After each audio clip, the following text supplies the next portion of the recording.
İnsanlar yeryüzündeki 4 milyon yılı aşkın tarihlerinin çok büyük bölümünde çevrelerinde buldukları yabani bitkileri, sebze ve meyveleri toplayıp yaban hayvanlarını avlayarak yani avcı toplayıcılar olarak yaşamışlardır.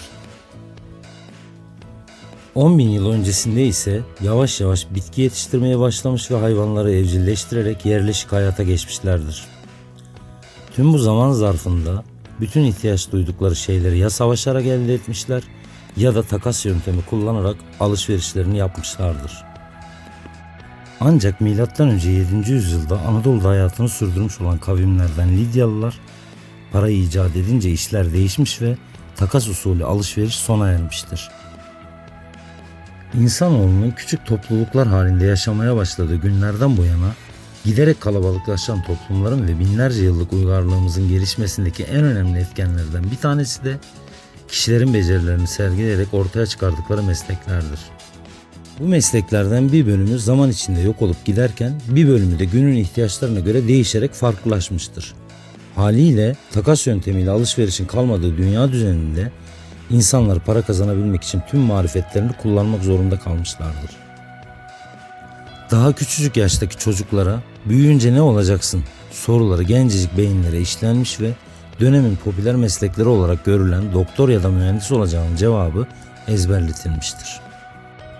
Hangi mesleği seçmeliyim, hangi meslekler bana uygun ya da kendime uygun mesleği nasıl bulabilirim soruları hayatının baharındaki çocukların kafalarını allak bullak etmiştir. Doktor ve mühendis olabilmek için sınavdan sınava koşan çocuklar hayattan zevk alacakları en güzel yıllarını ders çalışarak harcamışlar. Sınavda başarısız olunca da bunalıma girmişler ve aralarında intihar edenler bile olmuştur. Okuyamayan küçükler ise meslek öğrenmeleri için çırak olarak ustaların yanına verilmiş ve hayatın acımasız yüzüyle çocuk yaşta tanışmışlardır. Henüz oyun çağındaki bu yavruların kimisi sevdikleri mesleği yaparak mutlu olacaklar, kimileri ise nefret ettiği işlerde çalışmak zorunda kalarak ömürlerini tüketeceklerdir. Çok kolay ve eğlenceli işler yaparak para kazananların yanında çok zor ve tehlikeli işlerden hayatını idame ettirenlerin sayısı da oldukça fazladır. Ancak tüm meslek seçimleri para kazanmak için yapılmaz. Kimisi için statü, kimisi için şan şöhret, kimisi içinse kariyer meslek seçiminde etkilidir. Peki tüm ihtiyaçlarına fazlasıyla yetecek kadar parası olan bir insan neden çalışır? Sanırım üzerinde uzun uzun düşünmemizi gerektirecek çılgınca cevaplara gebe olan soru budur. Çoğu insana neden çalıştığı sorulduğunda verilen klasik bir cevap vardır. Kimseye muhtaç olmadan yaşayabilmek. Ancak tüm bu onurlu yaşam mücadelesini hiçe sayan, kuralları ve tabuları yıkan bir meslek daha var. Bu mesleğin temel direği ve kaynağı başkalarına muhtaç olmaktan geçiyor. Yaşamını sürdürebilmek için gereken ekonomik imkanlara sahip olamadığı veya aslında yoksul olmadığı halde kendisini yoksulmuş gibi göstererek ihtiyaçlarını elde edebilme arayışı. Kim bilir belki de bunu bir hayat tarzı olarak benimsediği için diğer insanlardan her yolu deneyerek para veya eşya isteyen bir meslek. Dilencilik. Dilenci ve dilencilik toplumsal yaşamın değişmeyen fakat ayrıntıda kalan özelliklerinden bir tanesidir.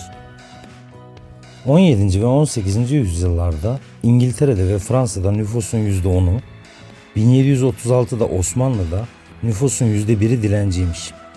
Aynı tarihte Paris'teki dilenci sayısının Fransa geneline göre 100 misli olduğu söyleniyor.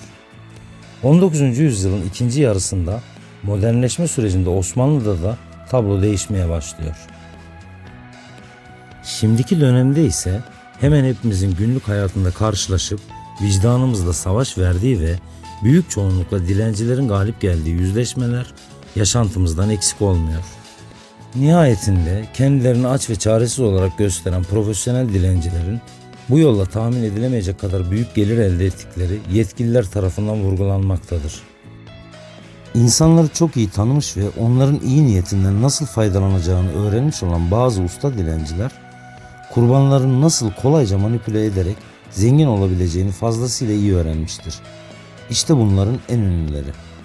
Fatma Muhammed Osman, 15 yıldır terk edilmiş bir araçta yaşayan 54 yaşındaki fiziksel engelli kadının banka hesabında 5,5 milyon dolar olduğu ortaya çıktı. Londra'nın sokaklarında günün büyük bölümünü köpeğiyle birlikte dilenerek geçiren 37 yaşındaki Simon Wright her ay ortalama 50 bin dolar kazanıyormuş. Sırada Ayşe var. 100 yaşına kadar aynı yerde direnerek büyük bir servetin sahibi olan kadın, görme engelinden dolayı insanların duygularıyla oynayarak parasına para katmıştır. Ölümünden sonra 220 bin dolar değerindeki mücevherleri ve 800 bin dolarlık serveti gün yüzüne çıkmıştır. Gary Thompson ismindeki bu adamsa dilencilik yerine aktörlük yapmış olsa belki daha çok para kazanabilirdi. Geçirdiği bir kaza sonrası tekerlekli sandalyeye mahkum olan numaracı Gary, aynı zamanda zihinsel engelliymiş gibi davranarak büyük bir servetin sahibi olmuştur. Kendisiyle yapılan röportajın birinde "Bu işte gerçekten iyiyim. Bu iş sayesinde her yıl yaklaşık 100 bin dolar kazanıyorum" demiştir. Konuşma patolojisinde diploması olan tam bir profesyonel. Meslek hayatına ara vermeden devam etmektedir. Konya'da yaşayan, çevredekilerin verdiği parayla geçinen ve güya üşümemek için kıyafetinin üzerine poşet giyen, kentte Hasan Dede ya da Poşetli Dede olarak tanınan dilenci ise öldüğünde arkasında 700 bin dolar servet bıraktı. Birçok kişiyi kimyager olduğu konusunda inandıran yaşlı dede, fırsat buldukça atom bombası hakkındaki bilgilerini insanlara anlatmaktan geri durmuyordu. Haydi şimdi Poşetli Dede'nin ağzından atom bombasını dinleyelim. Buyur. Atom bombası moleküllerin ufacık parçaların birleşmesiyle İbrahim'in ham maddelerinde çeşitli yakıcı, yıkıcı, zehir satıcı maddeler bir toplu hali üzerine ceyran edilmiş bir atom hali meydana gelmiştir. Atom bombasının İkinci Cihan Harbi'nden Almanlar tarafından icat oldu. Bunda atmasını beceremedi. Amerika'dan da Japonya üzerine atıldı. Bir atom bombası Japonya, Amerika işgali altına döndü. Atom bombasının ilk denemesinde Nagasaki ve Hiroşima şehrine atıldı. İki çeliğime etti. O şehirde 250 bin kişi hayatını kaybetti. 160 kişi sakat kaldı. A atom, B biyoloji, C kimya. Atom bombası havada, yerde, yeraltı su içerisine patlar. En tehlikeli patlaması havadadır. Rüzgar yakımı fazla yapar. Atom bombası 7 kilometre yükselir, 3 kilometre açılır. 3 kilometre olan sağ ve sol çevre 7 sene kadar canlı bitki yaşayamaz. Bir atom 32 elementten meydana gelir. Atomun içine ağırlık veren maddeler kimyasal ve çekirdekleridir. Atom 8 kilo ağırlığında ancak atıldığı yerde bölünür. Atom bombasının açılışı alfa, beta, gamma, yakıcı, yıkıcı, radyasyon ve ışın tesirine bağlıdır. Radyasyon çekici insanın ensesine yapıştığı zaman bir adamı 4 adam gibi uzatır. Suyun formülüne de aşı gibi odur. Bakırın formülüne de aşı gibi C'dir. Demirin formülüne de aşı gibi E'dir. 9 Ağustos 1945 tarihinde bir Amerikan mühendis pilotlarında Japonya'ya atom atarken ben bu işi niye yaptım kendisini intihar etti. 4 oksijen, 2 hidrojendan bir atom imalatı yapılır. Peki mesleklerinde bu kadar profesyonelleşmiş olan bu dilenciler hangi taktikleri kullanıyor? En kolay yöntemlerin başında cami önlerinde dilenmek yer alıyor. Özellikle cuma namazları sonrasında dini duyguları dualar eşliğinde suistimal ederek para koparabilmek çok etkili bir yöntem. İkinci taktik yolda kaldık numarası yapmak. Memlekete gitmek zorunda olan dilencinin yol parası yoktur. Vicdan sahibi kimse çaresiz durumdaki garibanı memlekete göndererek çok büyük bir iyilik yapmış olacak ve Allah'ın takdirini kazanarak cennet kapısını araladığını düşünecek. Tabi aldığı biletin 10 dakika sonra iptal edileceğinden haberi bile yoktur. Genelde çocukların dilenmeye zorlandığı bir başka yöntemse mendil, kalem, çakmak ve çorap gibi bazı eşyaları satma bahanesiyle vicdanlara dokunmak. Hedef belli. Aslında bu küçük çocuklar dilenmiyorlar. Ayağında ayakkabısı olmayan bakımsız ve kötü giyimli bu küçük çocuklar bu yaşta ailesine bakmak için çalışmak zorundalar imajı oluşturmak. İnsanlar çocukların durumuna üzülürler, parayı verirler. Ama karşılığında satılan eşyayı da almadan çocuğa geri hediye ederler. Satacak bir şey olmayan çocuklar ise kırmızı ışıklarda bekleyen araçlara koşarlar ve göstermelik cam silerler. Camı sildim, parayı ver taktiği. Gene etkili yöntemlerden biri de kendini çalışamaz durumda göstererek dilenme şeklidir. Buradaki kahramanlarımız fiziksel engellidir. Dilsizdirler, kördürler. En işlek yerlerde örgütlenir ve sakatlık numarası yaparak halkı sömürürler. Bunun çarpıcı bir örneği Çin'de yaşanan ayakları kesilmiş gibi gözüken dilencinin foyasının ortaya çıkma görüntüleridir. Büyük bir ustalıkla pantolonun içine ayaklarını saklamayı başaran dilenci, profesyonel meslek hayatına başarılı bir şekilde devam ediyor.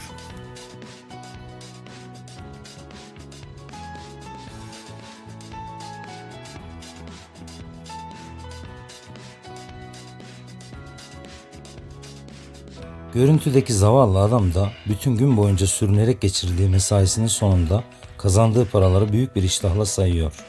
Vicdanları sızlatan ve yürek burkan başka bir dilenme taktiğinde ise gene bebekler araç olarak kullanılıyor ve suistimal ediliyor.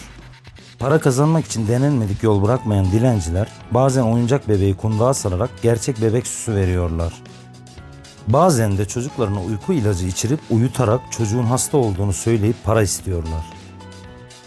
Ellerindeki pankartlarla yoksulluklarını izah eden dilencilerin dışında sağlık raporu çıkarıp vatandaşları ikna etmeye çalışanlara da sık sık rastlıyoruz. Oldukça etkili olan bu yöntemle de tahmin edilemeyen kazançlar elde edilebiliyor. Bir diğer profesyonel taktik ise sahra nöbeti geçirmek ya da bayılma numarası yapmak. Aniden yere yığılan kişinin yardımına koşanlar kolaylıkla tuzağa düşüyorlar ve olayın heyecanı ile dilencinin isteklerini yerine getiriyorlar. Dünyada düzenlenen ses yarışmalarına katılsalar derece yapabilecek dilenciler var bir de. En acıklı şarkıları seçerek ağlamaklı bir şekilde şarkıyı bağırarak sokak ortasında söylüyorlar. İnsan adeta hipnotize oluyor ve dilencilerin emirlerine boyun eğmek zorunda kalıyor. Haydi kulaklarımızın pası silinsin.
Ama içlerindeki en profesyonel olanları örgütlü şekilde dilenenler.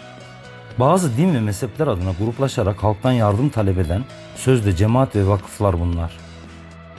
Birçok iş yerlerine konulan bağış ve sadaka kutuları, ellerinde sahte makbuzlarla gezen güzel giyimli erkek ve bayanlar. Sanırım en tehlikeli olanlar da bunlar. Kişilerin vicdanlarına ve duygularına hitap eden sözlerle ve tavırlarla yolumuzu kesen dilencilere karşı ya doğruyu söylüyorlarsa kuşkusu içimizi kemirdiği sürece dilencilik mesleği çoğalarak devam edecektir. Kanuni bir yaptırımı ve cezası da olmayınca dilencilerin geleceği oldukça parlak gözüküyor. Ne diyebiliriz ki? Her şey vicdanınıza kalmış. Servetine servet katan dini suistimal edip kazanç için din tüccarlığı yapanların dualarıyla Allah'ın rızasını kazanmak pek de mümkün gözükmüyor. En doğrusunu gene de Yüce Allah bilir elbette.